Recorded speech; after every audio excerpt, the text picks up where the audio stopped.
What's up, guys? Welcome back to Low Country Locals. I'm Bill with ERA Wilder Realty, and today we're here at The Hold by Revelry Brewing. Today we're going to be talking to Ryan Coker, head brewer and owner. Let's go in and check it out.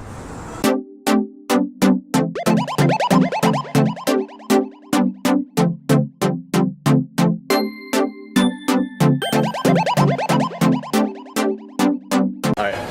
Well, it's only appropriate to start with a cheers. Salud. Cheers. Thank you for having me. All right, Brian, so we're over here at The Hold by Revelry, separate from the main brewery.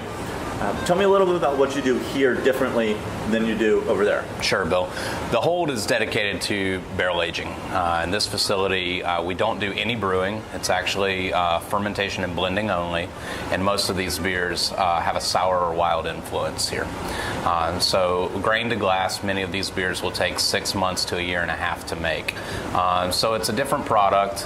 It's certainly a segue from what we may consider mainstream beer, and we tend to bridge a gap between beer and wine with this facility, and that's our intention here. So a year and a half, that's a labor of love. Yes, absolutely. The idea behind the Hold was something that has always existed, but you've got to crawl before you walk, and we've been fortunate with our success, our location, to put this on the docket a lot sooner than we anticipated. So we're glad to unveil it to the public here. Very fun, very fun. Now, with the wild and sour beers, is that one of your favorite styles? Is that kind of where this came from? Indeed, and it really, it's like I said, it's a bridging the gap between beer and wine, and the flavor and the nuance that you can provide through beer in general, but more specifically through these type of beers. Oak adds its own influence through ingress of oxygen, vanillins, tannins, and things of that nature. It does the same thing with wine.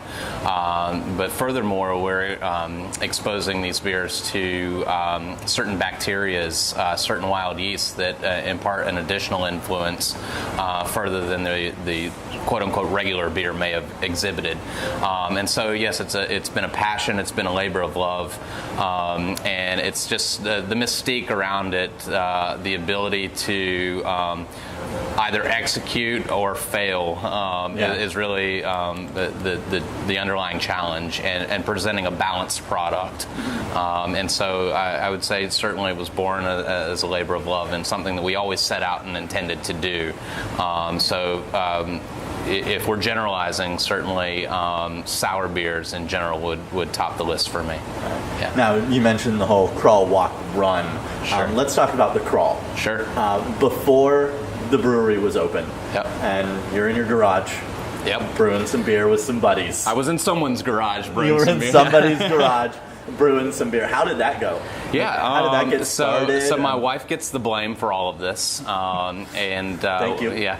So when we first started dating early on, my wife was going to visit some friends on Johns Island, and had indicated she would love for me to meet these friends, and thought that I would hit it off with her friend's husband, Trevor.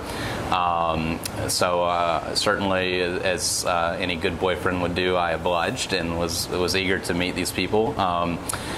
We go over to our now great friends, Trevor and Joanna's house out on Johns Island, and Trevor introduced me to his home brewing regimen, and there were several guys over there, and I just jumped right in, and I started asking a bunch of seemingly relevant questions, at least to the group, and got the invite to attend the next brew session.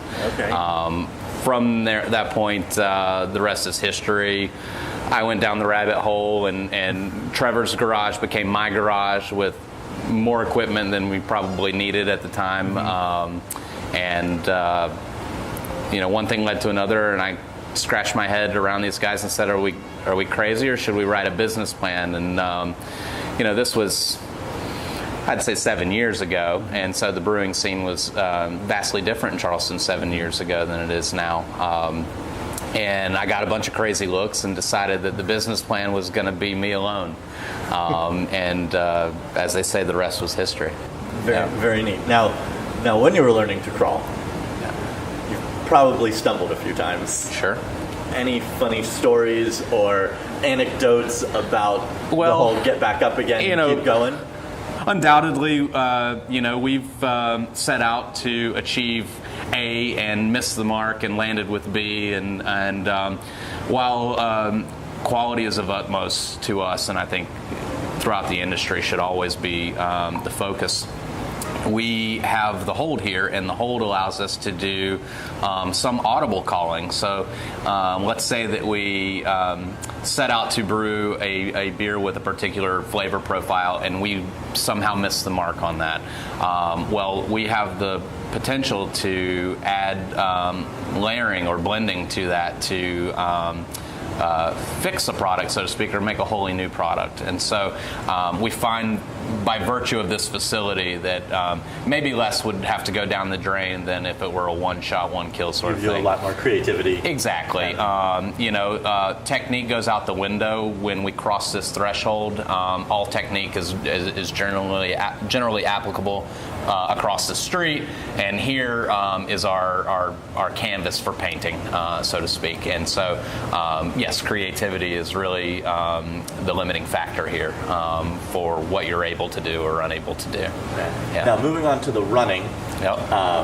Now you're up and going. You've got this. You were just out in Colorado for the Great American Beer Fest. So tell me how that was. I know for me, that's a dream to be able to go and witness that. Yep. But you were there and won a few awards. We did. The GABF is the penultimate competition. It is the world's largest beer competition. Coincidentally, they only judge American brews, so there is another international beer competition that's slated as the second largest, and it's called the World Beer Cup. That World Beer Cup bounces around. GABF is in Denver every year, and it has quite the following. 50,000 people buy tickets in an hour or less, generally. Wow. And so it's a beer festival on steroids. You can try virtually any style and ad nauseum numbers of those styles. And so if you've been to any beer festival outside of the GABF, I would assume you'd multiply that by 10 or 50 or 100, and you could imagine the sheer volume of people. This year at GABF, roughly 9,000 beers were judged.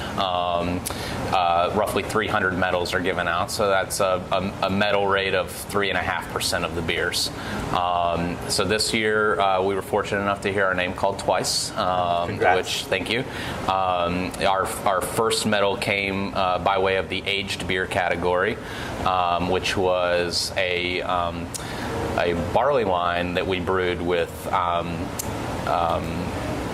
Dark Horse out of Marshall, Michigan, and good friends of ours. We like to cut up more than we like to brew, probably, and we always mash grain and have a good time, and whatever is the result of our camaraderie, really.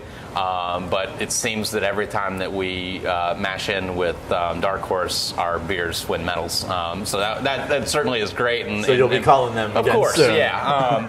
Another one to try here at the Hold, Brett the House, was also a collaboration with Dark Horse, also a medal winner. But this particular one at GABF was a barley wine that we brewed on Leap Day a couple of years ago. Okay. And we thought it was delicious, but barley wines in general are what we call very big alcoholic beers, and early in their life cycle can certainly have rougher green edges and often benefit from laying down, much like a bottle of wine may. And we decided to, we did package the beer, and we certainly sold it, and you can, anything that we sell, we feel that you can drink fresh, but we'll indicate that, hey, some of these might actually taste better in a year with a little bit of cellaring and rounding of edges. Well, exactly that occurred, and this beer called Quantum Leap was aged for 2 years in stainless and took gold in the aged beer category. And more specifically, what that aging does is provides a little bit of an oxidative note to the beer and gives it a sherry or port sort of character that really plays wonders with the malt profile of the hops and so forth over this prolonged aging period. So that was one. And then later down the line, we won our 4th gold medal of the year for our German Eisbock, which is an ice-distilled Doppelbock. we coined this term, but we think we won the Triple Crown this year for the Eisbach, in that it took gold at the U.S. Open, it took gold at the World Beer Cup this year, and it took gold at GABF. So the 3 largest competitions in the world, it was triple threat gold. Well, congrats. That's a huge accomplishment right here in Charleston. Right here in Charleston, yeah. The unfortunate side effect of those beers is that they take quite some time from grain to glass. So those that are interested in trying them, they'll be around probably very late winter again. Yeah. So, but they're great for a fireside chat. Both are one's 10%, the other is 17%. So you kind of want it to be. You don't want it now when Likely it's 90 degrees. You want it when it's likely so in the 40s. Yeah. 50s Or if you've had a night. really bad day. Yeah. You know, all caution to the wind. Yeah. Well, Ryan, thank you so much thank for you. having me. Glad to be It's been here. a pleasure. And guys, come over and check out the Hold by Brewery and run across the street and have a beer over at the main brewery.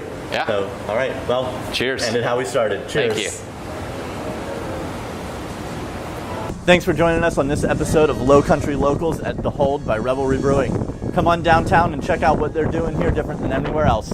As always, don't forget to like, comment, and share so all your friends can see this video. And if you own a small business and you want to be featured on Low Country Locals, give me a call. I'm Bill Olson at ERA Wilder Realty, 843-580-8010. Have a great day, and we'll see you next week. Bye.